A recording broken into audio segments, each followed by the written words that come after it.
রাসূলুল্লাহ সাল্লাল্লাহু আলাইহি ওয়াসাল্লাম শাবান মাস যখন শুরু হইত নবীজি বলতেন আহসু হিলাল শাবান লিরমাদান। নবীজি সাল্লাল্লাহু আলাইহি ওয়াসাল্লাম বলেন তোমরা শাবানের চাঁদ গণনা করো, তার মানে শাবানের তারিখ গণনা করো।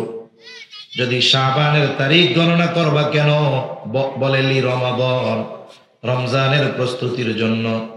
দেখবেন অনেক সময় বিশ্বকাপ ফুটবল হয়, ক্রিকেট হয়, অলিম্পিক হয়। বিশ্বকাপ ফুটবল, ক্রিকেট, অলিম্পিক শুরু হওয়ার আগ থেকে 100 দিন আগের থেকে ডে কাউন্টিং শুরু হয়, দিন গণনা শুরু হয়। পত্রিকা যারা পড়ছেন তারা দেখতে পারবেন বা দেখছেন, প্রথম পেজের মধ্যে একেবারে নজরটা যে জায়গা পড়ে গোল একটা চিহ্ন দিয়ে লেখা থাকে বিশ্বকাপ ফুটবল আর মাত্র 100 দিন। গুনে না এরকম? পরের দিন কি আসে? বিশ্বকাপ ফুটবল আর মাত্র 99 দিন। পত্রিকার এমন জায়গায় দেয় যে ওটার উপরে নজর সবার পড়ে। এটারে বলে ডে কাউন্টিং, দিন গণনা। এর দ্বারা কি হয়? যত সময় নিকটবর্তী হয়, যে যেই দলের ভক্ত ওই দলের পতাকা দিয়া বাড়ির ছাদ, গাছের মাথা সব সাজায় ফেলে। ঠিক কিনা কর? যে যেই দলের পছন্দ করে সেই দলের জার্সি গায়ে দেয়। যেই খেলোয়াড়কে পছন্দ করে বলে তার নাম্বারওয়ালা জার্সি গায়ে দেয়। যেই খেলোয়াড়কে পছন্দ করে সেই খেলোয়াড়ের স্টাইলে চুলের কাটিং দেয়। আবার যখন সময় যত অগ্রসর হয়, নিকটবর্তী হয়, আর যখন 2-1 দিন বাকি, একজন আরেকজন রে কয় মামা সহ্য আর হইতেছে না, আর মাত্র 2 দিন। কয় না এরকম? এই তো খেলা আর মাত্র 2 দিন। তাহলে দেখেন গোনার কাজের দিন গণনার মাধ্যমে যারা ক্রীড়াপ্রেমী, খেলাপ্রেমী, এদের অন্তরের মধ্যে আগ্রহ, উদ্দীপনা, উচ্ছ্বাস তৈরি করা হয়। অনুরূপ ভাবে আমি আপনি যদি প্রকৃত ইমানদার হই, রমজান মাসের মূল্যায়ন যদি আমার কাছে থাকে, আমি যদি অনুধাবন করি রমজানের গুরুত্ব, তাহলে আমি প্রতিদিন যখন গুনবো আজকে 12 তারিখ, কালকে সন্ধ্যার থেকে 13 তারিখ, 14 তারিখ, 15 তারিখ, এভাবে আমি যত গণনা করতে থাকবো দিনক্ষণ, রমজান যত নিকটবর্তী হবে আমার আপনার মধ্যে আগ্রহ, উদ্দীপনা, উচ্ছ্বাস তত বেশি কাজ করবে। যে কোনো কাজ আগ্রহ, উদ্দীপনার সাথে যদি করা হয়, এটার মধ্যে প্রকৃত মজা পাওয়া যায়। নাইলে যদি জোর করে আমারে ঘাট ধইরা চাইপা ওইটা করায়, সমাজের মানুষের লজ্জা থেকে বাঁচার জন্য যদি করে, বাপের মায়ের খাওয়ার ভয়ে যদি করে, করবে ঠিক, কিন্তু ওই ইবাদতের মধ্যে মজা পাবে না। এজন্য আমাদের কাজ কি? আমরা তারিখ গণনা করব। এই যে সন্ধ্যার পরে তারিখ পরিবর্তন হয়ে হয়েছে 12 তারিখ, কালকে আবার এই মাগরিবের সময় গণনা করব যে আজকে থেকে শুরু হলো 13 তারিখ। এভাবে চলতে চলতে শাবান মাসের মধ্যবর্তী তারিখ যখন আসবে, আগামী শুক্রবার দিবাগত রাত, 14 তারিখ দিবাগত রাত, হাদিসের পরিভাষায় এটাকে বলা হয় লাইলাতুন নিসফি মিন শাবান, আর আমরা আমাদের ভাষায় বলি শবে বরাত। এটা নিয়ে আবার অনেকের অনেক ধরনের কথা আছে। আচ্ছা বলেন তো, আপনার যদি মাথা ব্যথা হয়, মাথা কেন ব্যথা হয়? এই আগে কি মাথা কেটে ফেলবেন, নাকি এই মাথা ব্যথা নিরাময়ের জন্য আপনি চিকিৎসা নেবেন? চিকিৎসা নেবেন। লাইলাতুন নিসফি মিন শাবান হাদিসের ভাষায় এটা, আর আমরা বলি শবে বরাত। অনেকে বলে এটা হলো ভাগ্য রজনী। না, শবে বরাত 2টি ফার্সি শব্দের সমন্বয়ে ছোট্ট একটি বাক্য। শব মানে রাত, আর বারাত মানে মুক্তি। তাহলে এই রাত হলো মুক্তির রাত। কিসের রাত? জোরে বলেন। মুক্তির রাত। গোনাহ থেকে এই রাতে আল্লাহ তাআলার কাছ থেকে মুক্তি পাওয়া যাবে। আর যে ব্যক্তি গোনাহ থেকে মুক্ত বলে সে তো জাহান্নাম থেকেও মুক্ত। ঠিক কিনা বলে? এই শবে বরাত আমাদের কিছু ভাই সরল মনা মুসলমানদের মধ্যে বিশৃঙ্খলা সৃষ্টি করার জন্য বলবে শবে বরাত বেদাত, এটা হাদিসে নেই।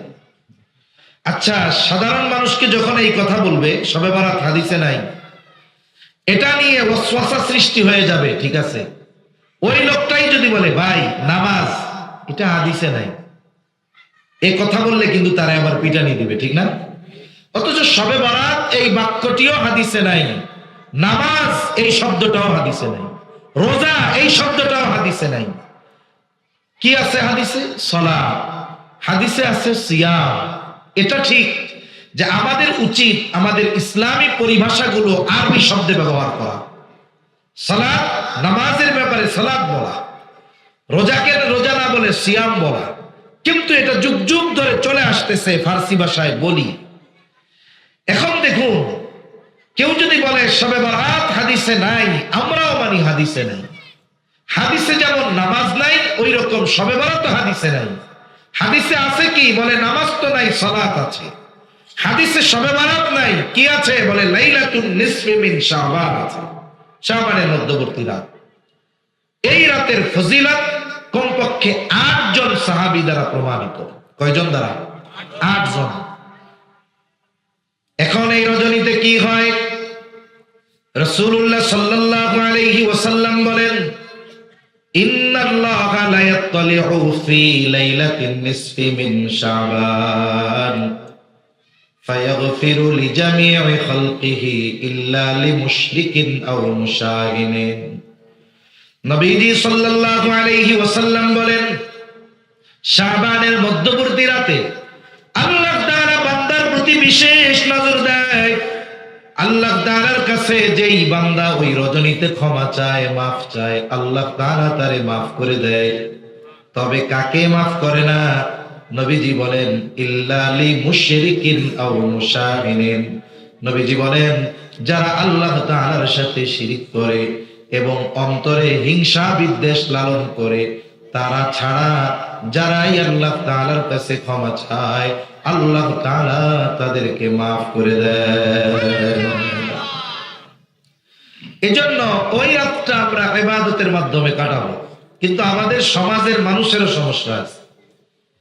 অনেক জায়গায় শবে বরাতের এই চাঁদের নাম, শাবানের চাঁদের নাম দিয়ে দিছে কয়টা? রুটির চাঁদ। কি নাম দিছে? রুটির চাঁদ। নামই পাল্টায় দিছে, এটা রুটির চাঁদ। এখন কি করবে?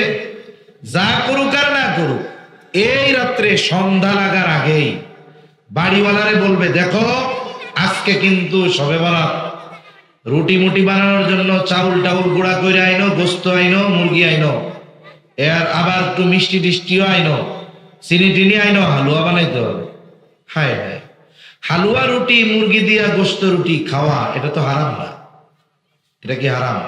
না। তবে আপনি ওই দিনের জন্য কেন ওইটারে নির্ধারিত করলেন? এটাই সমস্যা। অনেকে মনে করে গ্রামের মানুষ যে ওই দিন যদি রুটি হালুয়া না বানানো হয় তাইলে ওই দিনের তাৎপর্য ফজিলত অর্জন করা সম্ভব নয়। আহা, সমস্যা এগুলো। অনেক জায়গায় এই দিবস কেন্দ্র করে মসজিদগুলো সুসজ্জিত করবে, ওইটা সরাইতে হবে, আবার মাথা ব্যথা হয় ওইটা। অনেক জায়গায় মনে করে এই দিনটা যদি এই কাজগুলো না করা হয় হবে না। মসজিদ সুসজ্জিত করবে, কবরস্থান সুসজ্জিত করবে। এই কাজগুলো বাদ দিয়ে মূল বিষয়টা কি ছিল? আল্লাহ তাআলার কাছে এই রাত্রে ইবাদত করা। নবীজি বলেন কুমু লাইলাহা ওয়া সুমু ইয়াওমাহা। রাত্রে আল্লাহর ইবাদত করো আর দিনের বেলা রোজা রাখো। এখন আমরা এই রাত্রে ইবাদতের মাধ্যমে অতিবাহিত করব, ইনশাআল্লাহ। করব তো?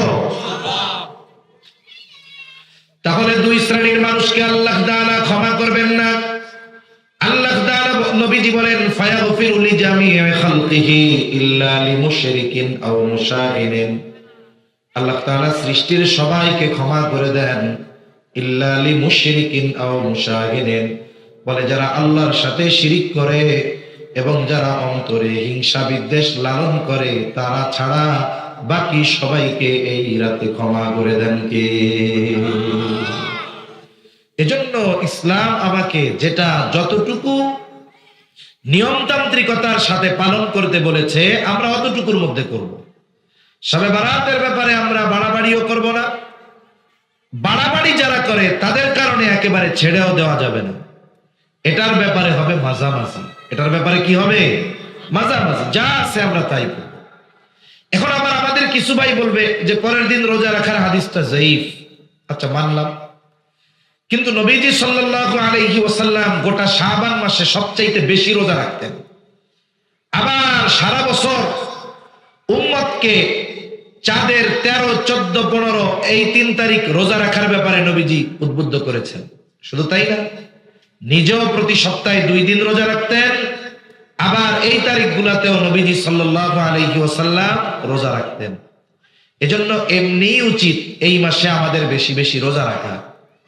স্বাভাবিক সময় নবীজি সপ্তাহে সোম এবং বৃহস্পতি এবং চন্দ্র তারিখের 13, 14, 15 এই রোজাগুলোর ব্যাপারে নবীজি উম্মতকে বেশি উদ্বুদ্ধ করেছেন। অনেক হাদিসের মধ্যে নবীজি বলছেন। এখন আমরা তো ওইগুলাও রাখি না, কিন্তু আমাদের এই রোজাগুলো না রেখে খোঁজ নেয় কোনগুলা। অনেক জায়গায় ঢাকা শহরে অনেক মানুষ, আমাদের মা বোনেরা পাঠিয়ে দেয় বাচ্চাদের, হুজুরে যায় জিজ্ঞাসা করো শবে মেরাজের রোজা কবে। হায় হায়, শবে মেরাজের রোজা আছে আমি হুজুর তো জানি না, কিন্তু ওনারা জানলো কোত্থেকে শবে মেরাজের রোজা আছে। এজন্য যেটা রাখার ব্যাপারে নবীজি বলছেন সুস্পষ্ট দলিল দ্বারা প্রমাণিত, আমরা ওইগুলার উপরে আমল না করে যেগুলোর ব্যাপারে দলিল নাই, ভিত্তিহীন, এগুলোর ব্যাপারে আমরা খুব গুরুত্ব দিই। এটা নয়।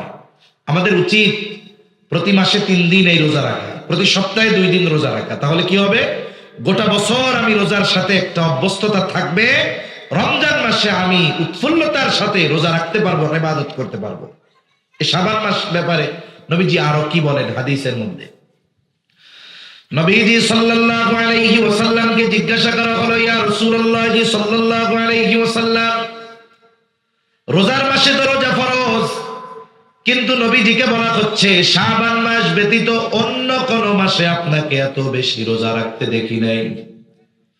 নবীজি সাল্লাল্লাহু আলাইহি ওয়াসাল্লাম বলেন, শাবান মাস হলো এমন একটা মাস যেই মাসের ব্যাপারে অধিকাংশ মানুষ উদাসীন, অধিকাংশ মানুষ গাফেল। নবীজি বলেন এই মাস হলো এমন মাস যেই মাসের প্রতিটা দিন আল্লাহ তাআলার কাছে বান্দার আমল পেশ করা হয়। শাবান মাসে প্রতিদিন বান্দার আমল আল্লাহ তাআলার কাছে পেশ করা হয়। হাদিসের মধ্যে আসছে নবীজি সাল্লাল্লাহু আলাইহি ওয়াসাল্লাম প্রত্যেক সোম এবং বৃহস্পতিবার রোজা রাখতেন। যদি ওই দিনগুলো রোজা রাখার নিষিদ্ধ সময়গুলোর মধ্যে না পড়তো। নবীজি সাল্লাল্লাহু আলাইহি ওয়াসাল্লামকে জিজ্ঞাসা করা হলো এই 2 দিন রোজা রাখার কারণ কি? নবী বলেন, সোমবার আল্লাহ তাআলা আমাকে দুনিয়ায় পাঠিয়েছে, এই জন্য কৃতজ্ঞতা স্বরূপ সোমবার আমি রোজা রাখি। বৃহস্পতিবার রোজা রাখার কারণ, নবীজি বলেন এই দিন বান্দার আমল আল্লাহ তাআলার কাছে পেশ করা হয়। নবীজি বলেন আমি এটা পছন্দ করি, ভালোবাসি যে আমার আমল আল্লাহ তাআলার কাছে পেশ করা হবে, আর ওই অবস্থায় আমি থাকবো রোজাদার। আর শাবান মাসে প্রত্যেক দিন আমার আপনার আমল আল্লাহর সামনে পেশ করা হয়। এই জন্য নবীজি বলেন শাবান মাসে আল্লাহ তাআলার সামনে বান্দার আমল পেশ করা হয়। আমি এটা পছন্দ করি, আমি এটা ভালোবাসি যে আমার আমল আল্লাহ তাআলার সামনে পেশ করা হবে, আর ওই অবস্থায় আমি থাকবো রোজাদার। এই জন্য নবীজি সাল্লাল্লাহু আলাইহি ওয়াসাল্লাম শাবান মাসে বেশি বেশি রোজা রাখতেন। তাহলে আসেন শাবান মাসের অন্য আমল হলো বেশি বেশি রোজা রাখা। 1 নাম্বার চাঁদের তারিখ গণনা করা, 2 নাম্বার বেশি বেশি রোজা রাখা, 3 নাম্বার আমলটা মাসের শেষে বলে যেই দিন 29 তারিখ শেষ হবে সন্ধ্যায় আমরা খোলা আকাশে চাঁদ তালাশ করব। আমাদের অভ্যাস হলো এই সুন্নাতটা আমাদের থেকে মরার মতো অবস্থা। কারো আত্মীয় স্বজন যদি সৌদি আরব থাকে, আগের দিনই ফোন দিয়া জিজ্ঞাসা করে তোমাদের এলাকায় কি চাঁদ দেখা গেছে নাকি? বলে হ্যাঁ আজকে চাঁদ দেখা গেছে, তারাবি হবে, আমরা আগামী রাত্রে সাহারি খেয়ে রোজা রাখবো। এইবার আমরা মোটামুটি নিশ্চিত আগামীকাল আমাদেরও রোজা শুরু হয়ে যাবে। চাঁদ যদি নাও দেখা যায় তাও হবে, আবার চাঁদ যে দেখা যাবে এটা রাত 12টা হলেও দেখা যেতে পারে, ঠিক কিনা? কয়েক বছর আগে রাত মধ্যরাতে চাঁদ দেখার খবর পাইছেন না আপনারা? আমরা সৌদি আরব আছে জিজ্ঞেস করি 11টার সময় ফোন দিয়া, ওদের ওই জায়গায় তখন 7টা বাজে 8টা বাজে, যে চাঁদ দেখা গেছে, হ্যাঁ আমরা যে তারাবি পড়তে যাইতেছি। তাহলে কাম সারা আমাগোটা কালকে শুরু হয়ে যাবে। এই চিন্তা করে এই যে চাঁদ দেখার যে আমল, এটা আমরা বাদ দিয়ে দিচ্ছি, এটা করা যাবে। আবার আমরা শহরের মানুষ, আমরা চাঁদ তালাশ করি ফেসবুকের মধ্যে, ফেসবুকে চাঁদ দেখা গেল কিনা, বাহিরে না খুঁজা ফেসবুকে খুঁজি। এজন্য আমরা এই 29 তারিখ যখন শেষ হবে, আমরা জানতে পারছি যে গতকাল সৌদি তারাবি হয়েছে, আজকে দিনে তারা রোজাও আছে, আমরা আজকে রোজা ছিলাম না, আমাদের চাঁদটা দেখা যায় কিনা। এজন্য আমরা সন্ধ্যার সময় আকাশে চাঁদ তালাশ করবো, করবো তো ইনশাআল্লাহ। তাহলে 1 নাম্বার কি করব, তারিখ গণনা করব। 2 নাম্বার বেশি বেশি রোজা রাখবো। 3 নাম্বার চাঁদ তালাশ করবো, করবো তো ইনশাআল্লাহ। তাহলে আসেন আয়াত যেটা তিলাওয়াত করেছি ওই দিকে যাই। আল্লাহ রাব্বুল আলামিন বলেন, মান আমিলা সালিহাম মিন যাকারিন আও উনসা ওয়া হুয়া মুমিন। ঈমানদার নারী অথবা পুরুষ যদি আমলে সালেহ করে, আল্লাহ তাআলা ঈমানদার নারী আর পুরুষের ইবাদতের বিনিময়ে 2 ধরনের প্রতিদান দিবে। কয় ধরনের? জোরে কম। 2 ধরনের প্রতিদান আল্লাহ তাআলা দেওয়ার ঘোষণা দিয়েছেন। কোন ঈমানদার যদি নেক আমল করে, তার ওই নেক আমলের প্রতিদান আল্লাহ তাআলা দুনিয়ায়ও কিছু দেন, আখিরাতে পরিপূর্ণ দিবেন। আর যদি কোনো বেঈমান দুনিয়ায় কোনো ভালো কাজ করে, আল্লাহ তাআলা যদি তার ভালো কাজের প্রতিদান কিছু দিতে চান, এটা দুনিয়াতে যা দেওয়ার দিয়ে দিবে। কারণ বেঈমানের জন্য দুনিয়ার ভালো কর্মের কোনো প্রতিদান আখিরাতে নাই। এজন্য ঈমানদার যদি কোনো নেক আমল করে, এই নেক আমলের প্রতিদান শুধু আখিরাতে নয়, দুনিয়ায়ও আছে। আমরা তো বুঝি না, আমরা বোকা মানুষ। অনেকে দুনিয়া উপার্জন করতে গিয়ে দিন বাদ দিয়ে দেয়, গুনাহ করে, নামাজ পড়ে না, অন্যেরটা মেরে খায়। অথচ নেক আমলের মাধ্যমে আল্লাহ তাআলা তাকে দুনিয়ায় সম্মানজনক রিজিক দেয়। সুবহানাল্লাহ। এখন আমরা যদি দিনদার হই, তাহলে দুনিয়ার লাভ হলো, আখিরাতের লাভ হলো। আর যদি দুনিয়া উপার্জন করতে গিয়ে আমরা যদি আখিরাতকে হারায় বসি, এর চাইতে বোকামি আর কোনো কিছুই হতে পারে না। এই যে আপনাদের সম্মানিত প্রধান অতিথি, ইটালি প্রবাসী, কত সুন্দর কথা বলছে, হাজার হুজুরের ওয়াজ উনি করে দিচ্ছে, কত গুরুত্বপূর্ণ কথাগুলো বলেছে। এই কথাগুলো যদি আমরা হৃদয় দিয়ে অনুধাবন করতে পারি, কথাগুলোর আলোকে যদি আমরা জীবন সাজাতে পারি, এটা আমাদের জীবনের ত্রাণ হয়ে যেতে পারে। জাহান্নামের পথ থেকে জান্নাতের পথের দিকে আমাদের ফিরে যাওয়ার কারণ হতে পারে, ঠিক কিনা বলুন? তাহলে আল্লাহ রাব্বুল আলামিন ঈমানদার নারী আর পুরুষের নেক আমলের প্রতিদান দুনিয়ায়ও দিবেন, আখিরাতেও দিবেন। দেখুন এখানে আল্লাহ তাআলা 1 নাম্বার শর্ত দিয়েছেন ঈমান। কারণ ঈমান যদি না থাকে, তাহলে ভালো কাজের প্রতিদান আখিরাতে পাওয়া যাবে না। আর একটা ব্যক্তি যদি শুধুই এটা মনে করে যে আমি আল্লাহর জাতের উপরে বিশ্বাস করলাম, আল্লাহকে স্রষ্টা বলে বিশ্বাস করলাম, আসমান জমিনের স্রষ্টা হিসাবে মেনে নিলাম, এতটুকুই প্রকৃত ঈমানদার হওয়ার জন্য যথেষ্ট নয়। বরং এই ধরনের বিশ্বাসগুলো মক্কার মুশরিকদের মধ্যেও ছিল। মক্কার মুশরিকরা আল্লাহর অস্তিত্বে বিশ্বাসী ছিল, এটা আমার কথা নয়। বরং তাদের এই বিশ্বাসের সাক্ষ্য স্বয়ং যিনি দিয়েছেন তিনি কে? আরো জোরে বলেন কে? আল্লাহ। আল্লাহ তাআলা কোরআনুল কারীমের মধ্যে বলেন, وَلَئِنْ سَأَلْتَهُمْ مَنْ خَلَقَ السَّمَاوَاتِ وَالْأَرْضَ لَيَقُولُنَّ اللَّهُ। আল্লাহ তাআলা বলেন, আপনি যদি মক্কার মুশরিকদেরকে জিজ্ঞাসা করেন, মান খালাকাস সামাওয়াতি ওয়াল আরদ, আসমান এবং জমিনের স্রষ্টা কে? জবান খুলে বন্ধ কে? আল্লাহ। আল্লাহ তাআলা বলেন, আপনি যদি তাদেরকে এই প্রশ্ন করেন আসমান জমিনের স্রষ্টা কে, তারা তাদের দেবদেবীদের কথা বলবে না। আপনার প্রশ্নের জবাবে তারা বলবে অবশ্যই অবশ্যই আসমান জমিনের স্রষ্টা হলেন আল্লাহ। এরপরে আল্লাহ তাআলা আরেক জায়গায় বলেন, وَلَئِنْ سَأَلْتَهُمْ مَنْ نَزَّلَ مِنَ السَّمَاءِ مَاءً فأحيا به الأرض بعد موتها ليقولن الله আল্লাহ তাআলা বলেন, আপনি যদি তাদেরকে জিজ্ঞাসা করেন কে আসমান হতে পানি বর্ষণ করে, শুধু তাই না, ওই বর্ষিত পানির দ্বারা কে মৃত জমিনকে পুনরুজ্জীবিত করে। মৃত জমিন বলা হয়েছে ফসল উৎপাদনের অনুপযুক্ত জমিনকে। এই যে আপনাদের জমিনগুলো আছে, আরো কিছুদিন পরে পানি আরো বেশি শুকায় যাবে না, যা আছে তাও থাকবে না। একেবারে অনেক জায়গায় চৈত্র মাস জমিনটা ফেটে যায়, রোদের আলোতে জমিন ফেটে চৌচির হয়ে যায়। শক্ত মাটি, কারো মাথায় যদি আঘাত করা হয় তার মাথাটা ফেটে যাবে। আপনি যতই দামি সিড, দামি বীজ ওই শক্ত মাটির ভেতরে রোপণ করেন না কেন, ওটার দ্বারা ফসল হবে না, কারণ ওটা মৃত জমিন, ফসল উৎপাদনের অনুপযুক্ত জমিন। ওই জমিনের উপরে যদি আধা ঘন্টা আল্লাহ তাআলা বর্ষণ দেয়, বৃষ্টি দেয়, মুহূর্তের ভিতরে শক্ত জমিনটা নরম হয়ে যায়, ফসল উৎপাদনের অনুপযুক্ত জমিনটা ফসল উৎপাদনের উপযুক্ত হয়ে যায়। একটা সময় যথাসময় আল্লাহ তাআলা বৃষ্টি দিতেন, একেবারে যথাসময়।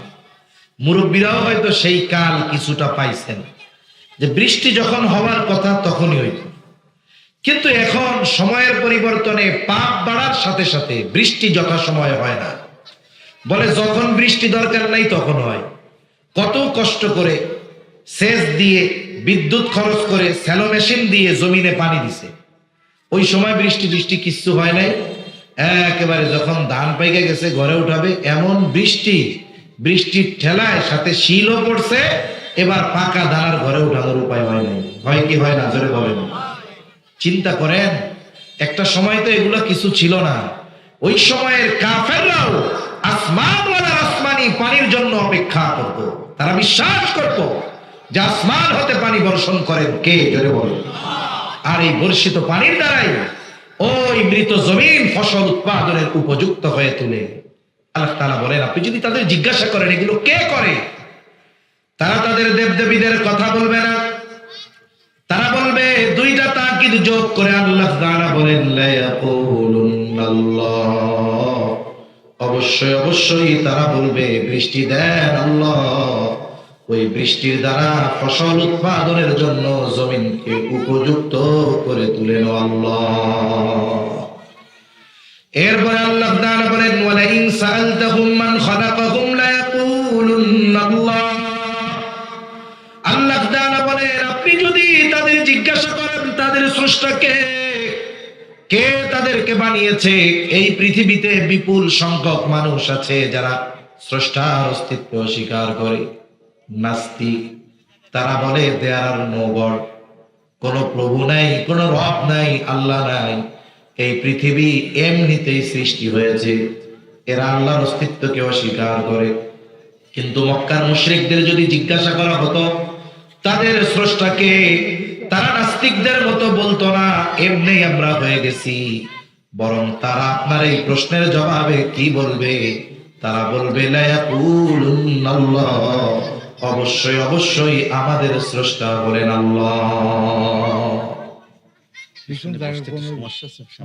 আচ্ছা, একটু মেহরবানি করে আগে আসেন, একটু যার সামনে ফাঁকা আছে চুপচাপ চলে আসেন, যার সামনেই ফাঁকা আছে কিছু বলার দরকার নেই, কথা শুনতে শুনতে আগে চলে আসেন। আল্লাহ তাআলা এই নড়া চড়ারও বরকত দিবে ইনশাআল্লাহ। চলে যাবেন? আচ্ছা ঠিক আছে, দোয়া করুন আল্লাহ সুস্থতা দান করুন। তাহলে মক্কার মুশরিকরা আল্লাহর জাত তথা অস্তিত্বে বিশ্বাসী ছিল, কিন্তু বলেন তো আল্লাহর জাতের প্রতি এমন দৃঢ় বিশ্বাসের পরেও এই মানুষগুলো জান্নাতি না জাহান্নামী? জোরে বলেন, জান্নাতি না জাহান্নামী? এরা জাহান্নামী। এই সামনে একটু ফাঁকা আছে, যার একটু আগায় বসেন, কষ্ট করে আগে আসেন।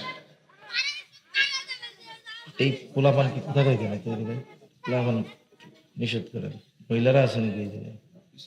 হ্যাঁ, এই জন্যই তো পোলাপান আছে সাথে। তাহলে মক্কার মুশরিকরা আল্লাহর জাতের উপরে বিশ্বাস করার পরেও এরা জাত নাই, এরা মুশরিক। এরা আল্লাহর জাতে বিশ্বাসী ছিল, তবে এরা মুশরিক, এরা আল্লাহর সাথে শিরিক করত। আমাদের দেশেও বিশেষ করে উপমহাদেশে অনেক মুসলমান আছে, তাদেরকে যদি জিজ্ঞাসা করা হয় বানাইছে কে, বলবে আল্লাহ। রিজিক দেয় কে, বলবে আল্লাহ। আসমান জমিন বানাইছে কে, আল্লাহ। তোমারে বানাইছে কে, বলবে আল্লাহ। কিন্তু এই মানুষগুলো এমন কিছু শিরিকের সাথে জড়িত যাদের কারণে তাদের এই বিশ্বাসগুলো কিয়ামতে কাজে আসবে না। অনেক ইমানদার এমন আছে, তাদের সাথে আর আবু জেহেল উতবা সাহেব আর আকীদার মাঝে পার্থক্য নাই। কেমনে পার্থক্য নাই? আমি প্রায় জায়গায় বলি, অনেক জায়গায় যাওয়া হয়েছে, অনেক মাজারে গিয়েছি দেখার জন্য। শাহজালাল রহমাতুল্লাহ আলাইহির কবরে গিয়েছি দেখার জন্য। এক ব্যক্তি, ওইখানে কবরস্থান আছে, ওঠার সময় উপরে ফাঁকা একটু জায়গা পাশে, উনি ওই জায়গায় 2 রাকাত নামাজ পড়লেন। মানুষ শুধু নামাজ আল্লাহ হুকুম দিয়েছে 5 ওয়াক্ত এই জন্যই পড়ে এমনটা নয়, বরং মানুষ অনেক সময় নিজের প্রয়োজনের জন্য নামাজের মাধ্যমে আল্লাহর কাছে চায় কি চায় না? সালাতুল হাজাত, এই প্রয়োজন পূরণের নামাজ আমরা অনেক সময় পড়ি।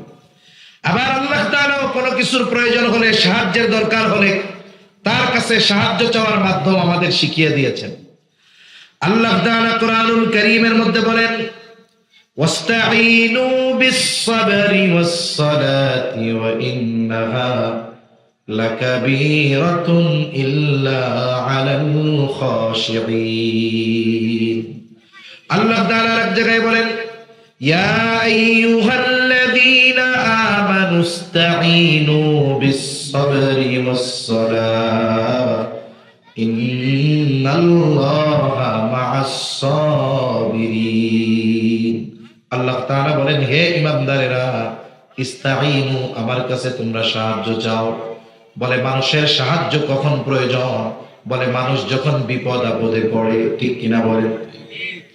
বলেন তো, বিপদ আপদে পড়ে মানুষ, মানুষকে এই বিপদ আপদ মুসিবত দেন কে? জোরে বলেন।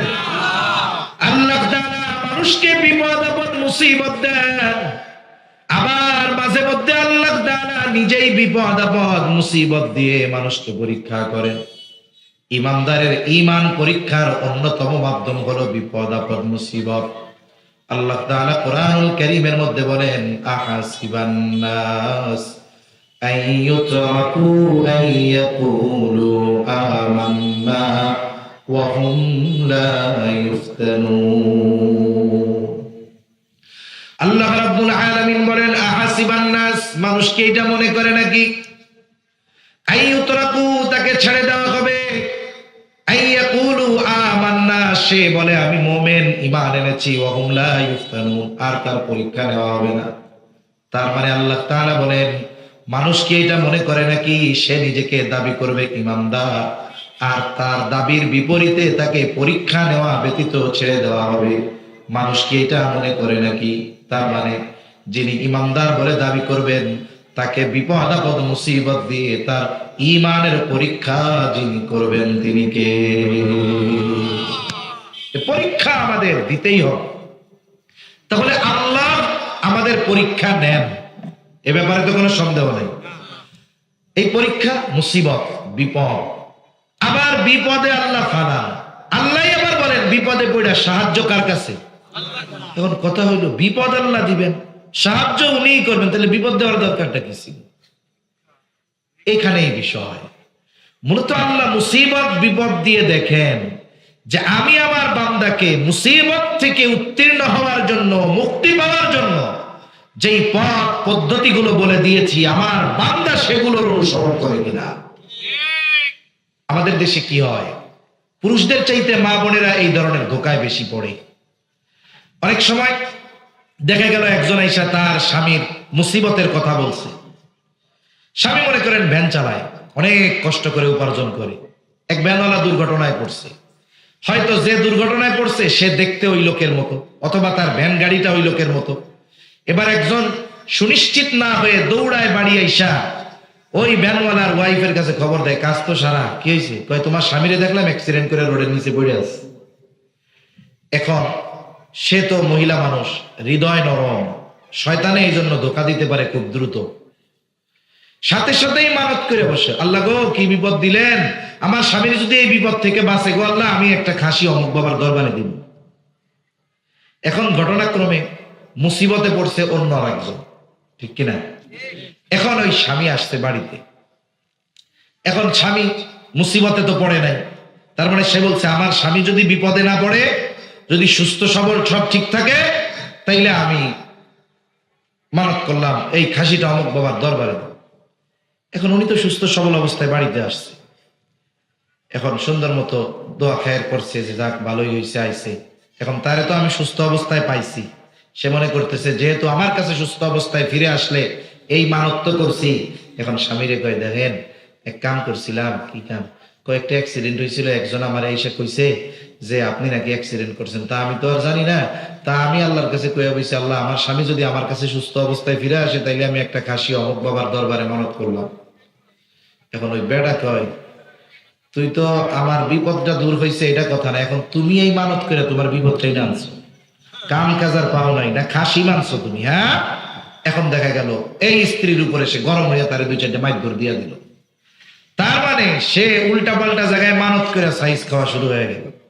মূল কথা হলো বিপদ দেন আল্লাহ, বিপদ থেকে উদ্ধার করেন কে? আপনি খাসি মানত বাবার কাছে করেন কেন? খাসি মানত আল্লাহর জন্য করবেন। আপনি যদি মানত করেন কোনো কিছু, এই মানতের সামগ্রী আপনি কারে খাওয়ান? বলে যে জাকাত যার উপরে ফরজ তার জন্য দিচ্ছেন আপনি।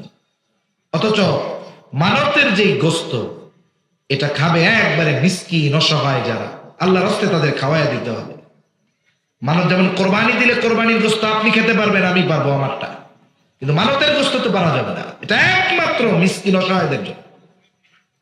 এজন্য আমাদের দেশে কিছু মানুষ আছে বিশ্বাস করে বিপদ দেয় আল্লাহ, উদ্ধার করবে আল্লাহ, এটাও মানে, কিন্তু আল্লাহ তাআলার জন্য মানত না কইরা বাবার জন্য মানত করে, এমন লোক আছে না? এ কাজ করা যাবে। তাহলে বিপদ আপদ মুসিবতে পড়লে আল্লাহ শিখায় দিচ্ছেন বান্দা সাহায্য চাও আমার কাছে কেমনে? বিসসাবরি ওয়াস সালাহ, ধৈর্য আর নামাজের মাধ্যমে আল্লাহ তাআলার কাছে বান্দা সাহায্য চাইবে। এখন বলেন ওই যে ব্যক্তি শাহজালাল রাহমাতুল্লাহি আলাইহির কবরে গেল, পাশে নামাজ পড়তেছে আল্লাহর জন্য, তার যদি কোনো কিছুর প্রয়োজন থাকে সে চাইবে আল্লাহর কাছে, কিন্তু আল্লাহর বান্দা নামাজটা শেষ করে ভেতরে আসলেন, এবার উনি দেয়ালের সাথে মাথা লাগায় আর বলে বাবারে আপনার দেওয়ার ক্ষমতা আছে, আমি জানি আপনি চাইলে দিতে পারবেন। তার মানে অবশ্যই সে শাহজালাল রাহমাতুল্লাহি আলাইহির কাছে কিছু চাইতেছিল। বলেন তো কল্যাণ করার কোন ক্ষমতা, কিছু দেওয়ার নেওয়ার ক্ষমতা কোন কবরওয়ালার আছে নাকি? ও যদি দৃঢ় বিশ্বাস করে থাকে এই কথা যে কোন কবরওয়ালা, কোন পীর, কোন মাজার, কোন দরবার কিছু দিতে পারে, যেটা দেওয়ার ক্ষমতা আল্লাহর, এমন কিছু অমুক পীর দিতে পারে, এই বিশ্বাস যদি কারো মধ্যে থাকে আল্লাহর কসম তার মধ্যে আর আবু জেহেল উতবা সাহেবার বিশ্বাসের মধ্যে মৌলিকভাবে কোনো পার্থক্য নাই। ওরা চাইতো মূর্তির কাছে, ও চাই গিয়া কবরের কাছে। মাজার একটা বানায় রাখছে ওই জায়গায় যায় চায়, একই তো কথা, পার্থক্য কোথায়? এজন্য মনে রাখতে হবে ওই ধরনের মানুষ যদি লাইলাতুন নিসফে মিন শাবান, শাবানের মধ্যবর্তী রাত্রে আল্লাহর কাছে ক্ষমা চায়, আল্লাহ কি মাফ করবে? করবে না, জান্নাতেও যাওয়া যাবে না। এজন্য আল্লাহ তাআলা শিরিক করলে সবচেয়ে বেশি বেজার হয়।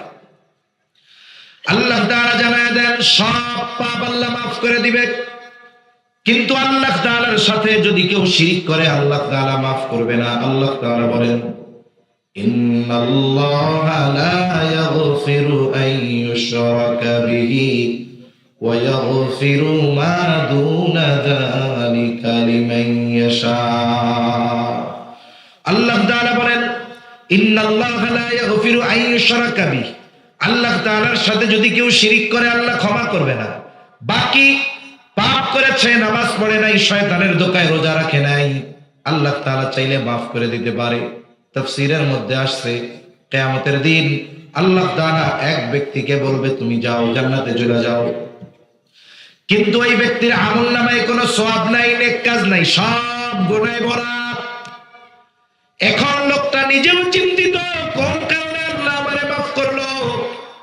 সে আল্লাহর কাছে জানতে চাইবে, আল্লাহ আমলনামা একটাও নেক নাই, আপনি আমারে কোন কারণে মাফ করে জান্নাত দিলেন, একটু জানতে মন চায়। আল্লাহ তাআলা বলবে, বান্দা তুমি হয়তো শয়তানের ধোঁকায় পড়ে নামাজ পড়ো নাই, রোজা রাখো নাই, অন্যান্য পাপাচারে জড়ায় গেছো, কিন্তু আমার গোলাম তুমি গোটা হায়াতে কোনো শিরক করো নাই, শুধুমাত্র এই কারণে আমি আল্লাহ তোমাকে মাফ করে জান্নাত দিয়ে দিলাম। এজন্য আল্লাহ তাআলা শিরককে বলেছেন জুলুম, মহা জুলুম। ইন্নাশ শিরকা লাযুলমুন আযীম। শিরক হলো মহা জুলুম, মহা অন্যায়। আল্লাহ তাআলা অন্যান্য পাপকে জুলুম বলেছেন, তবে মহা জুলুম বলেন নাই। তাহলে জুলুম আর মহা জুলুমের মধ্যে পার্থক্য কি বলবো? সজাগ আছেন তো? তাকবীর দেন, নারায়ে তাকবীর, নারায়ে তাকবীর, মাশাআল্লাহ। ঠিক আছে। জুলুম হলো সবল কর্তৃক দুর্বলের হক নষ্ট করা। সবল কর্তৃক দুর্বলের হক নষ্ট করার নাম কি? জুলুম। আর মহা জুলুম হলো দুর্বল কর্তৃক সবলের হক নষ্ট করা। আরে সবল দুর্বলের উপরে অবিচার করে, এটা স্বাভাবিক, কিন্তু দুর্বল সবলের উপরে অবিচার করে, এটা অস্বাভাবিক। ঠিক কিনা বলেন? মনে করেন এমনি গল্প আর কি, এমনি বানাই না গল্প। মনে করেন আপনারা খবর শুনছেন যে একটা হাতি ছাগলকে লাথি মেরে ফেলছে। হাতি লাথি মারছে কারে? ছাগলকে, মরে গেছে। এখন এটা কি কোনো অদ্ভুত ঘটনা হইল? স্বাভাবিক ঘটনা। কিন্তু যদি শুনেন ছাগলের লাথি মেরে হাতিরে মেরে ফেলছে, এটা মহা অদ্ভুত ঘটনা, ঠিক না? বলে কি, এটা কিভাবে সম্ভব? এটা হলো মহা অদ্ভুত ঘটনা। অনুরূপ ভাবে সবল তো দুর্বলের উপরে অবিচার করে, এটা জুলুম, কিন্তু দুর্বল সবলের উপরে অবিচার করে, হক নষ্ট করে, মহা জুলুম। আল্লাহর হক কি? আল্লাহর হক হলো ওয়া'বুদুল্লাহা ওয়া লা তুশরিকু বিহি শাইআ। আল্লাহর হক হলো তারই ইবাদত করা, তার সাথে শিরক না করা। নবীজি সাল্লাল্লাহু আলাইহি ওয়াসাল্লাম বলেন, আল্লাহর হক হলো তারই ইবাদত করা, তার সাথে শিরক না করা। এখন যদি আমরা বান্দা আল্লাহর সাথে শিরক করি, বলেন তো হক নষ্ট করি কার? এখানে দুর্বল কর্তৃক সবলের হক নষ্ট করা হয়, এটা সাধারণ কোনো জুলুম নয়, এটা হলো মহা জুলুম। এই জন্য আল্লাহর সাথে শিরক করা এটা শুধু জুলুম নয়, এটা হলো মহা জুলুম। এজন্যই আল্লাহ তাআলা কোরআনুল কারীমের মধ্যে বলেন, ইন্নাশ শিরকা লাযুলমুন আযীম। শিরক মহা জুলুম। এই শিরক থেকে আমরা বেঁচে থাকবো, আল্লাহ তৌফিক দান করেন, বলি আমিন। এখন যার ঈমান শিরক মুক্ত, তার ঈমানটাই পাকাপোক্ত। আর ঈমান যার পাকাপোক্ত, খাঁটি, তার আমল অল্প হলেও কবুল করেন কে? এজন্য নবীজি সাল্লাল্লাহু আলাইহি ওয়াসাল্লাম বলেন, আখলিস দীনাকা ইয়াকফিকাল আমালুল কলিল। নবীজি বলেন, তোমার ঈমান খাঁটি করো, অল্প আমল নাজাতের জন্য যথেষ্ট হয়ে যাবে। এরপরে আসলো আমল, নারী পুরুষের ঈমান খাঁটি, এরপরে আমলে সালেহ। এই যে আমলের মৌসুম আসতেছে, সকলেই বড় আগ্রহ উদ্দীপনার সাথে আমল করবে, কিন্তু যদি ঈমানে ত্রুটি বিচ্যুতি থাকে, তাহলে আমলের পূর্ণ প্রতিদান সে পাইল না।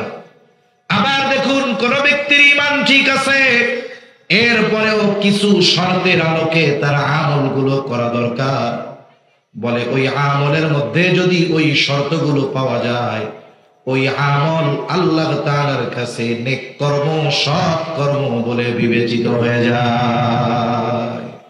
মনে রাখবেন, নামাজ পড়া এটা আমল, তবে শর্ত যার ঠিক তারটা সৎ আমল, আর যার শর্ত ঠিক নাই ওটা শুধু আমল, ওটা আল্লাহর কাছে কবুল হবে না। এক নাম্বার, আমরা যদি আমাদের আমল আল্লাহর কাছে কবুল করাতে চাই, আমাদের যত আমল আছে সব আমলগুলো একমাত্র কার জন্য করব? বলেন, আল্লাহর জন্য। আমার নামাজ, রোজা, হজ, যাকাত, ব্যক্তিগত ইবাদত, সামাজিক ইবাদত, দান, সাদকা, এই ধরনের যত ইবাদত আছে সবগুলো আমরা একমাত্র আল্লাহর সন্তুষ্টির জন্য করব ইনশাআল্লাহ। তা না হলে কি হবে? হাদিসের মধ্যে আছে কিয়ামতের দিন অনেক নেক আমল করনেওয়ালা ধরা খেয়ে যাবে। আমল তো করছিল কিন্তু আল্লাহর জন্য না করার কারণে ওই আমলগুলো আখিরাতে তার বাঁচার কারণ তো হবেই না, বরং আল্লাহ ব্যতীত অন্যের সন্তুষ্টির জন্য আমল করার কারণে ওই আমল তার জাহান্নামে যাওয়ার কারণ হয়ে যাবে। এজন্য আমরা সব আমল কার জন্য করব?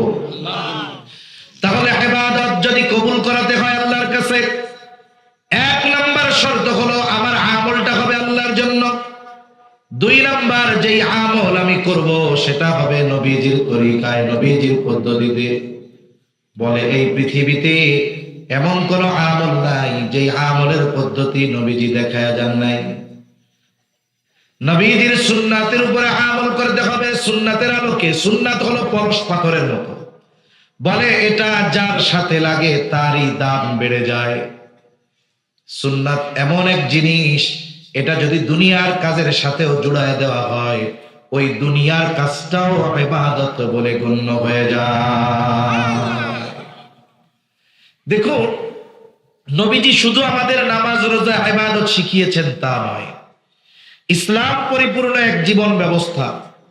ইসলাম আমাদেরকে শুধু নামাজ রোজা শিখায় তা না, ইসলাম আমাদেরকে রাতের বেলা বাতি নিভিয়ে ঘুমাতে হবে এটাও শিখায়। সুবহানাল্লাহ। হাদিসের মধ্যে আসছে নবীজি সাল্লাল্লাহু আলাইহি ওয়াসাল্লাম বলেন, তোমরা রাতে যখন ঘুমাবা বাতি বন্ধ করে ঘুমাবা। তিরমিজির হাদিস। এখন প্রশ্ন হলো কেন রাতে বাতি বন্ধ করে ঘুমাবা? ওই সময় তো কারেন্টের লাইট ছিল না, ছিল তেলের বাতি, ঠিক না? স্বাভাবিকভাবে কমপক্ষে দুইটা কারণ পাওয়া যায়। এক নাম্বার কারণ, সারা রাত যদি বিনা কারণে তেলের বাতি জ্বলে তাহলে অপচয় হবে। আর অপচয়কারীর ব্যাপারে আল্লাহ তাআলা বলেন, ইন্নাল মুবাযযিরিনা কানু ইখওয়ানাশ শায়াতিন। অপচয়কারী শয়তানের ভাই। অপচয়কারী কার ভাই? শয়তানের ভাই।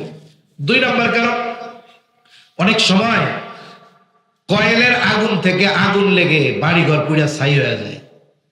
এরকম ঘটনা কম বেশি আমরা শুনেছি। এখন তেলের বাতি জ্বালায় রাখছে, তারা তো ঘুম, রাতের বেলা বিড়াল ইঁদুর দৌড়াদৌড়ি করতে পারে।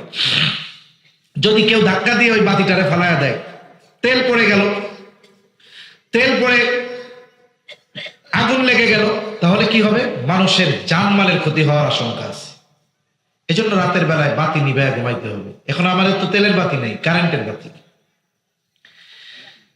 এখন কমপক্ষে তো একটা ক্ষতি আছে, সারা রাত জ্বালায় রাখলে কারেন্ট বিল বেশি হবে কি হবে না? হবে।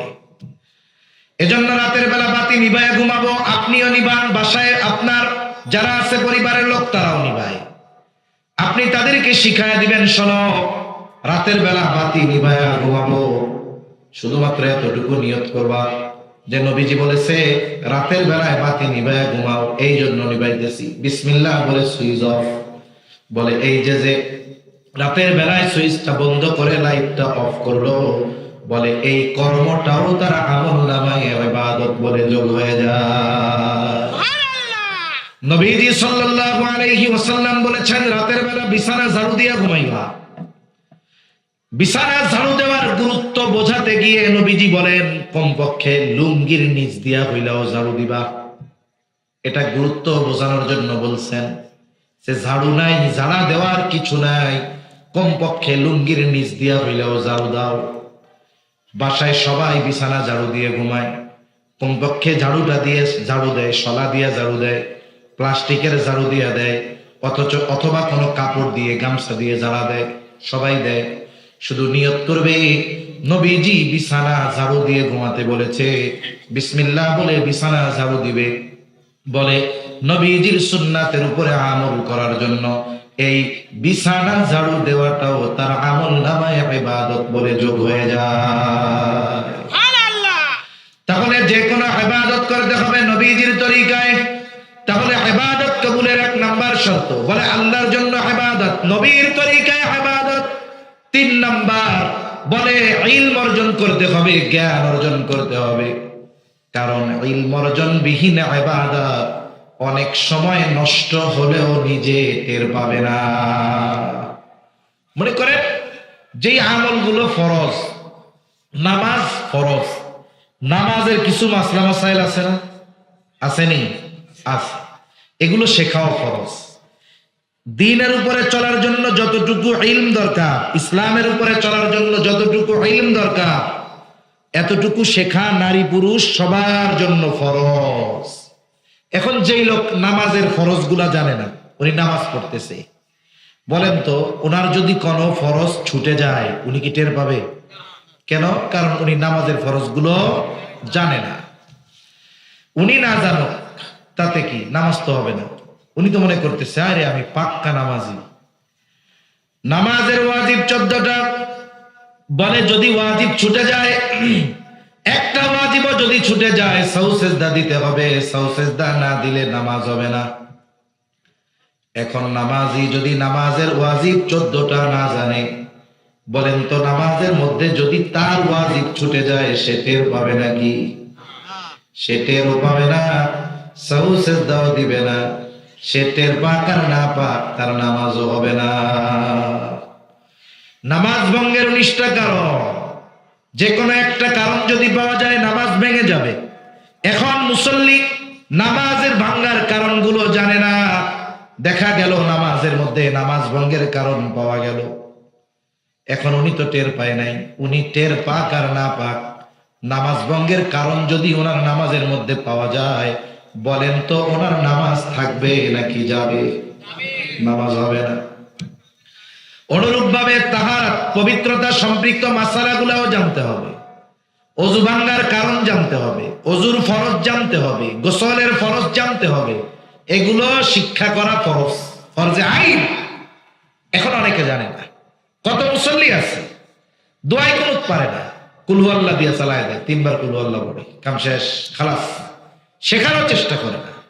আবার কত মুসল্লি আছে সূরা কেরাত শুদ্ধ নাই। আরে ভাই, নামাজে অশুদ্ধ পড়া নামাজ ভঙ্গের প্রথম কারণ। ইমামের পেছনে যেটা পড়লেন ওইটা মোটামুটি চলে গেল, কারণ আপনার তো আর পড়া লাগে নাই। এখন আপনি নিজে যেটা পড়বেন সেটা যদি অশুদ্ধ হয় নামাজ হবে? হবে না। শিখতে চায় না। আমাদের দেশের মানুষ চিন্তা করে আমি যে সূরা ফাতিহা শুদ্ধ করে পারি না, সূরা কাফিরুন যে শুদ্ধ করে পারি না, এটা যদি ইমাম জানে আমার ইজ্জত থাকবে? ইমাম যদি যাই না যায় তাহলে তো আমার অবস্থা খারাপ। এজন্য আমরা ইমামের কাছে লজ্জা পেতে চাই না। এখন আপনি যে এই যে লজ্জার কথা চিন্তা করে এগুলো শিখলেন না, আমার আপনার ইবাদত যদি না হয় তাহলে এগুলো ইবাদত বাতিল। আখিরাতে পিটানি আছে না নাই? জোরে বলেন আছে না নাই? কারণ আখিরাতের পিটানি ভালো না দুনিয়া একটু লজ্জা পাওয়া ভালো? দুনিয়া একটু লজ্জা পাওয়া ভালো।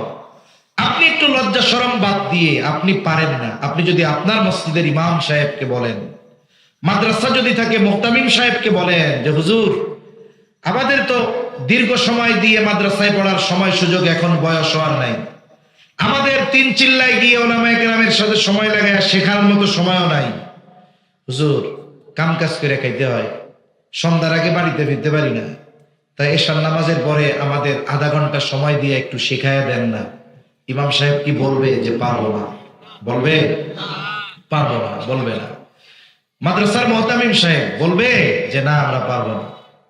বলবে না। কিন্তু আমরা শিখতে রাজি নাই, সেজন্য আমরা দৃঢ় প্রতিজ্ঞাবদ্ধ হব। এই যে রমজান মাস আসতেছে, কোরআন নাজিলের মাস, আমাদের টার্গেট থাকবে এই মাসে সময়গুলোকে কাজে লাগিয়ে আমরা আমাদের রমজানকে প্রাণবন্ত করব। যে কোরআন পড়তে পারি না কোরআন পড়া শিখবো। যার সূরাগুলো সহি শুদ্ধ নাই, কমপক্ষে 5টা সূরা তো সহি শুদ্ধ লাগবে নামাজ পড়ার জন্য, এগুলো আমরা শিখবো। সাথে সাথে মাসলা মাসাইল গুলো শেখার চেষ্টা করব, তাহলে আমাদের ইবাদত গুলো শুদ্ধ হবে। সেজন্য ইবাদত কবুলের অন্যতম 3য় শর্ত ইলম, জ্ঞান অর্জন করা, দ্বীনি ইলম। 4 নম্বর শর্ত বলে উপার্জন এবং খাবার উভয়টা হালাল হওয়া। খাবার হালাল, খাবার যার হালাল নয়, উপার্জন যার হালাল নয়, তার ইবাদত আল্লাহ তাআলার কাছে কবুল হয় না। আমাদের সমাজের অনেক মানুষ উপার্জন যেমন তেমন হোক, খাবার হালালের ব্যাপারে অনেক সতর্ক। ঘুষের টাকা, সুদের টাকা, মানুষের থেকে মেরে খাওয়া টাকা, ওই টাকা পকেটে নিয়ে যখন বাজারে গরুর গোশত কিনতে যায়, কসাইকে 6 বার জিজ্ঞাসা করে জবাই দেওয়ার সময় বিসমিল্লাহ কইছিলি নাকি? আছে না? আছে। কারণ ও জানে ইচ্ছাকৃত যদি কেউ বিসমিল্লাহ বাদ দেয়, আল্লাহর নাম বাদ দিয়ে জবাই দেয়, তাহলে ওই প্রাণীর গোশত আর হালাল থাকবে না। ঘুমাসতেছে? আলোচনা শেষের দিক, এটা তাকবীর দেন, নারায়ে তাকবীর। ইন্টারভিউ শুরু হবে একটু পরে, রেডি থাকেন। তাহলে উপার্জন হালাল হতে হবে। হালাল উপার্জন করা এটাও ইবাদত। সুবহানাল্লাহ বলেন। একটা মানুষ যদি হালাল খেতে চায়, হালাল উপার্জন করতে হবে না? এজন্য নবীজি সাল্লাল্লাহু আলাইহি ওয়াসাল্লাম বলেন, কাসবুল হালালি ফরিদাতুন বা'দাল ফরিদা, ফরজ ইবাদতের পরে অন্যতম ফরজ ইবাদত হালাল উপার্জন করা। এজন্য বুজুর্গানে দিন বলেন, কোন ব্যক্তি যদি ফরজ ইবাদত সমূহ যথাযথভাবে করবার পর হালাল খাবারের নিয়তে, হালাল উপার্জনের নিয়তে হালাল কর্ম করে, বুজুর্গানে দিন বলেন তার ওই কর্মটাও তার আমলনামায় কবুল ইবাদত বলে গণ্য হয়ে যায়। অনেক সময় অনেক সৎ মানুষ, ভালো মানুষ, নেককার মানুষ হারাম উপার্জনে উদ্বুদ্ধ হয় তার ঘরের মানুষের কারণে। এজন্য আমাদের মা বোনরা যদি তাদের চাহিদাকে নিয়ন্ত্রণ রাখতে পারে, পাশের বাসার ভাবির ফার্নিচার দেখে স্বামীরে যদি না গুটায়, তাইলে এই স্বামী হারাম উপার্জনের দিকে যাবে না। মনে রাখতে হবে, হালাল উপার্জনের ক্ষেত্রে অনেক বড় সহায়তা একজন নেককার স্ত্রীর মাধ্যমে হয়।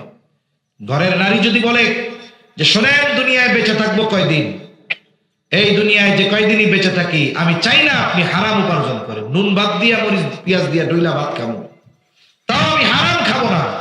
দেখবেন ওই স্বামী সে হারাম উপার্জনের উদ্বুদ্ধ হবে না, বরং সে প্রচেষ্টা করবে সর্বোচ্চ হালাল উপার্জন করা। ঠিক কিনা বলেন?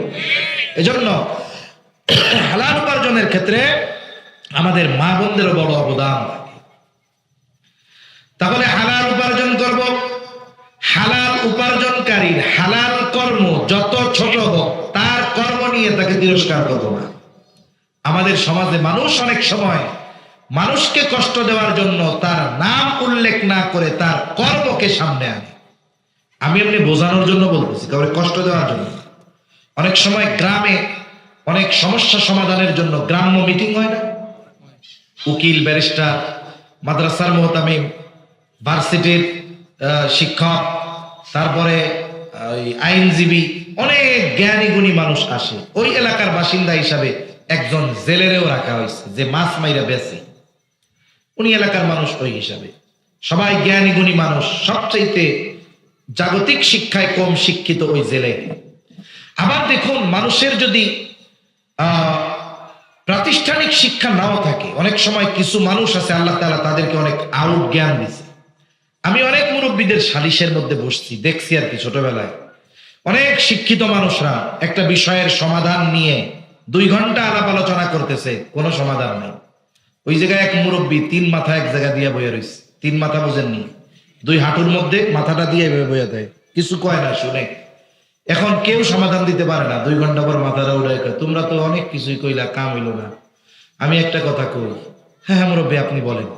এবার উনি যখন বলছে 2 ঘন্টায় যেটার সমাধান হয় নাই 2 মিনিটে খালাস।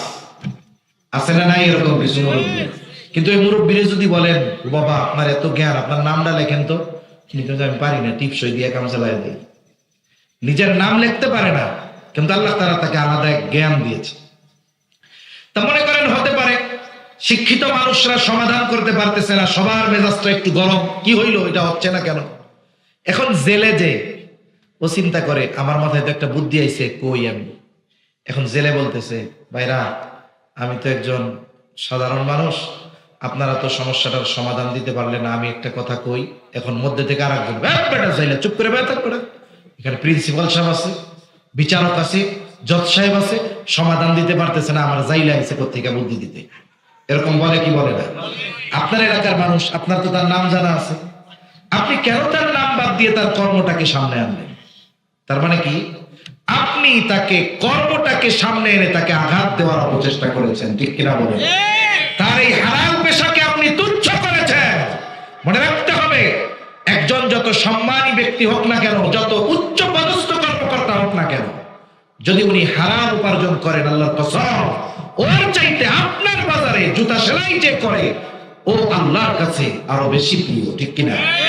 এজন্য হালাল উপার্জনকারীর পেশা যদি ছোট হয়, তাকে তিরস্কার করার কোনো সুযোগ নাই। আর এই পৃথিবীতে অনেক পেশা আছে যেগুলোকে আমরা ছোট মনে করি, অথচ আল্লাহ সুবহানাহু ওয়া তাআলা এগুলো অনেক বড় বড় মনীষী বুজুর্গদের দিয়ে করিয়েছেন, ঠিক কিনা? দাউদ আলাইহিস সালামের আল্লাহ দিয়ে কামারের কাজ করাইছে। দাউদ আলাইহিস সালাম কি করছে? কামারের কাজ করছে, লোহার কাজ করছে। এজন্য হালাল কোন কর্মকে তুচ্ছ মনে করা যাবে না। এই কর্মের সাথে সাথে খাবারটাও হালাল হতে হবে। কি হতে হবে? উপার্জনও হালাল, খাবারও হালাল। যদি কারো খাবার হারাম হয়, উপার্জন হারাম, খাবার হারাম হয়, অনেক বড় বড় ক্ষতি হয়। 3টা ক্ষতি আমরা জানি। 1 নাম্বার ক্ষতি, বলে তার ইবাদত কবুল হয় না। কারণ যার খাবার পবিত্র নয়, হালাল নয়, তার ইবাদত আল্লাহ কবুল করেন না। যে ব্যক্তি হারাম খায়, হারামখোর, তার দুআ আল্লাহ তাআলা কবুল করেন না। 3 নাম্বার, যে হারাম খায়, নবীজি বলেন লা ইয়াদখুলুল জান্নাতা জাসাদুন গুদিয়া বিল হারাম, হারাম ভক্ষণকারীর শরীর জান্নাতে প্রবেশ করবে না। তাহলে আমার ঈমানটা যদি শিরিক মুক্ত হয়, সাথে সাথে যদি আমার আমলটা যত ক্ষুদ্র হোক আল্লাহর জন্য হয়, নবীর তরিকায় হয়, সাথে সাথে আমি যদি ইলম অর্জন করি, সাথে সাথে আমি যদি খাবারটাকে হারাম হালাল করি, তাহলে আমার আমল যত ছোট হোক না কেন কবুল করবেন কে? আবার যদি আমি হারামে অভ্যস্ত হয়ে যাই, সুদ ঘুষে অভ্যস্ত হয়ে যাই, আমার ইবাদত আল্লাহর কাছে কবুল হবে না। লাইলাতুন নিসফে মিন শাবানে দোয়া করলে কবুল হবে না, ইবাদত কবুল হবে না, বরং হারাম দ্বারা শরীর গঠিত হওয়ার কারণে ওই শরীর জান্নাতে প্রবেশের জন্য অনুপযুক্ত হয়ে যাবে। তাহলে এই 2টা জিনিস কমপক্ষে ঠিক রেখে, ঈমানকে ঠিক রেখে, ইবাদত কবুলের শর্তগুলো ঠিক রেখে যদি নারী পুরুষ ইবাদত করে, কয় ধরনের পুরস্কার বলছিলাম? 2 ধরনের। কয় ধরনের? 2 ধরনের। 1 নাম্বার, দুনিয়ায় কি দিবে আল্লাহ? আল্লাহ তাআলা বলেন ফালানুহিয়ান্নাহু হায়াতান তাইয়্যিবা, আল্লাহ তাআলা তাকে হায়াতে তাইয়্যিবা দান করবে। হায়াতে তাইয়্যিবার ব্যাখ্যা লম্বা কথা হবে না, শেষ। 1 নাম্বার বলে শান্তিময় পবিত্র জীবন আল্লাহ তাকে দান করবে। শান্তিময় পবিত্র জীবন, এটা আবার কি জীবন? শুনুন, সুখ আসবাবের সাথে সম্পৃক্ত, শান্তি অন্তরের সাথে সম্পৃক্ত। মনে করেন একটা সময় আমাদের অনেক দূরে হেঁটে যাওয়া লাগতো, এখন আমরা গাড়িতে যাই। এক সময় আপনাদের রোডগুলা সব কাঁচা ছিল, এটাতে এখনো কাঁচা আছে না? কাঁচা আছে। আচ্ছা, তাইলে তো ওই অতীতের স্বাদ আপনারা এখনো নেন। মনে করেন দূরে যাওয়া লাগতো হাইটা হাইটা, এখন আপনি গাড়িতে যাইতে পারেন। আবার দেখুন, আপনার আগে যদি গরম লাগতো, হাত পাখা বাড়ে বাতাস নেওয়া লাগতো, এখন ফ্যান আছে। আর একটু যদি টাকা পয়সা থাকে, গরম লাগে, কয় এসি লাগায় দেয়। কয় শীতকালে শীত লাগে, কয় cool and hot and cool AC লাগায় দেয়। শীতের সময় গরম বাতাস, ঠান্ডার সময়, শীতের সময় গরম বাতাস, গরমের সময় ঠান্ডা বাতাস, আরাম। মনে করেন একজনের এরকম বিশাল প্রাসাদ আছে, এসি আছে, সব আছে, আলিশান বাড়ি। এখন ওই লোকের বউ কথা শুনে না, মেয়েরা বেপরদায় চলে, ছেলেরা ইয়াবাখোর। বলেন তো ওই বাপের ওই এসির মধ্যে যত আরাম হোক, ঘুম আসবে? কেন? কেন? শান্তি নেই। কি নাই জোরে বলেন? সব আছে আসবাব, কিন্তু কি নাই? আর একজনের মাটির ঘর, বৃষ্টির সময়ও পানি পড়ে, শীতের সময়ও পানি পড়ে, কিন্তু ওনার স্ত্রী দিনদার, একজন নেককার মহিলা, কোনো পাপাচারের মধ্যে যায় না, সবার সামনে পর্দা করে। মেয়েটা মাদ্রাসায় পড়ে, আলেমা হয়ে যাইতেছে, সেও খুব নেককার পরেজগার। ছেলেটাও ভালো, মাদ্রাসায় পড়ে, হাফেজ হয়ে গেছে। ওনার বাড়ি, বিছানায় কারেন্টও নাই, এসিও নাই, আরামের তোষকও নাই, কিন্তু ওনার শান্তি আছে। কি আছে? শান্তিও আছে, পবিত্রতাও আছে। আর ওর বাড়ি শান্তিও নাই, পবিত্রতাও নাই, কারণ মেয়ে বেপরদায় চলে, ও হারাম খেয়ে বেড়ায়, ছেলে মাদকাসক্ত, অপবিত্র, ওর কোনো অশান্তি ভরা। আর আল্লাহ বলেন কি দিব? শান্তিময় পবিত্র জীবন দিব। দেখবেন ওই লোককে জিজ্ঞাসা করবেন যার ডুয়েল প্লেক্স বাড়ি, আরাম, কেমন আছেন? ভালো নাই। আর এই যার মাটির ঘর জিজ্ঞাসা করবেন কেমন আছেন? আলহামদুলিল্লাহ, খুব ভালো রাখছে। নেককার বান্দারে আল্লাহ শান্তিময় পবিত্র জীবন দেয়। 2 নাম্বার বলে তাকে অমুখাপেক্ষী জীবন আল্লাহ দান করেন। অমুখাপেক্ষী জীবন মানে সে মানুষের কাছে হাত পাতে না, আল্লাহ তাআলা তার যা প্রয়োজন ওটার ব্যবস্থা আল্লাহ করে দেয়। সুবহানাল্লাহ। 3 নাম্বার বলে আল্লাহ তাআলা তাকে স্বল্পে তুষ্টতা দান করে। স্বল্পে তুষ্টতা মানে যতটুকু আল্লাহ তারে দিছে অতটুকু নিয়ে সে খুশি। আরেকজনেরটা দেখা যে ওরে বাবা, ওর গাড়ি বাড়ি এত কিছু আছে, আমার নাই, এই চিন্তা সে করে না। আল্লাহরে যতটুকু দিছে অতটুকুতে সে খুশি। আর যার ওই চিন্তা থাকে যে রে আমারটা, ওরটাও মাটির ঘর ছিল, আমারটাও মাটির ঘরটা পাকা হয়ে গেল, আল্লাহ আল্লাহ আমারটা কি হইল, দেখবেন ওর শান্তি শেষ। ঠিক কিনা বলেন? আল্লাহ তাআলা তাকে স্বল্পে তুষ্টতা দান করবে, হায়াতে তৈয়্যিবার ব্যাখ্যা। আর কি দিবে বলে ইবাদতে মজা দান করবে। ইবাদতে মজা কেমনে আসে? এই যে শীতের মাস কাল চলে যাইতেছে, মসজিদ গুলাতে প্রচন্ড শীত হলেও কিছু মুসল্লি আছে একেবারে বুড়া হয়ে গেছে, খুন খুইনা লাঠি ধইরা চলে, চামড়া গুছায় গেছে, চোখে ঠিক মতো দেখে না, হাতে পায়ে ব্যথা। এই মুরব্বীও শীতের দিন আজানের সময় উঠা ঠান্ডা পানি দিয়ে ওযু করে ফজরের নামাজ পড়তে আসে। আসে কি আসে না? ইবাদতে মজা কি ওনারে জিজ্ঞাসা করবেন। যদি মজা না থাকতো, আল্লাহর কুদরতি পায়ে সেজদা দেওয়ার মধ্যে যদি মজা না থাকতো, এই বুড়া রাতের বেলায় আরামের বিছানা থেকে উঠে ঠান্ডা পানি দিয়ে ওযু করে মসজিদে আসতো না। ঠিক কিনা বলেন? এগুলো আল্লাহ দুনিয়ায় দিবে। এগুলো যারা পাইছে, এদের দুনিয়ায় যদি কোনো কিছু নাও থাকে, ওরা দুনিয়ার বাদশাহ, ওরা দুনিয়ার জান্নাত উপলব্ধি করতে পারে যে আমি দুনিয়ায়ও জান্নাতে আছি। আখিরাতে কি দিবে বলে যে আমল আমরা করি এ দিয়ে জান্নাত পাওয়া সম্ভব না। আল্লাহ তাআলা বলেন ওয়ালানাজজিয়ান্নাহুম আজরাহুম বিআহসানি মা কানু ইয়ামালুন। ইমানদার নারী আর পুরুষ যদি 4 শর্ত ঠিক রেখে নেক আমল করে, আল্লাহ তাআলা আখিরাতে তারা দুনিয়ায় যে আমল করেছে এই আমলের তুলনায় অতি উত্তম প্রতিদান আল্লাহ তাআলা তাদের দিবে। তার মানে আখিরাতে আল্লাহ তাআলা তাদের চির শান্তির জান্নাতের মালিক বানায় দিবে। এই যে রমজান মাস আসতেছে, আমরা এই বিষয়গুলোকে ঠিক রেখে ইবাদতের মৌসুম অতিবাহিত করব তো ইনশাআল্লাহ। আমরা ইবাদতের জন্য চেষ্টা করব। অপর দিক দিয়ে দেখেন নতুন নতুন ডিজাইন আসবে, অনেকে মার্কেট চিন্তা করবে ঈদের সময় কি মার্কেট করব। এ চিন্তা বাদ দিয়ে আমরা রমজান মাস ইবাদতের সাথে অতিবাহিত করার চেষ্টা করব, বলেন ইনশাআল্লাহ। সে প্রস্তুতি শুরু হবে এখন থেকে। এখন থেকে যদি আমরা রোজা রাখায় অভ্যস্ত হই, তাহলে কি হয়, রোজার শুরুতে 8-10 দিন দেখবেন মানুষ জোহরের নামাজের পরে মসজিদের মধ্যে গেলে গড়াগড়ি করে, মুড়া দিয়া দিয়া ডাইন পাশে একবার যায়, গড়াগড়ি করে দিয়ে আবার বাম পাশে আসে। কি হয়েছে রে তোমার? মানে রোজা ধরছে। রোজা ধরে কেমনে? হাত পা আছে নাকি? রোজা ধরে কেমনে? বলে এই যে সারা বছর তো রোজা রাখে নাই, নফল রোজার ধার ধারে নাই, এখন হঠাৎ করে যখন রোজা রাখা ধরছে, দিনে খাইতো আগে 4 বের, এখন দিনে খাওয়াই বন্ধ, এজন্য দুর্বল লাগে। রোজার সাথে অ্যাডজাস্ট হইতে তার 10 দিন পার হয়ে যায়, এরপরে 8-10 দিন পরে শুরু হয়ে যায় এলো কেনা বেচা, মার্কেটিং এর দান্দা, রোজার মাস শেষ। ঠিক কিনা বলেন? এজন্য আমরা এখন থেকেই অভ্যস্ত হব যেন আমরা রোজার মাস যথাযথভাবে কাটাতে পারি। আল্লাহ তৌফিক দান করেন, বলি আমিন। এবার প্রশ্ন হবে, প্রশ্নের পরে কথা শেষ। কোনো কথা আছে আর?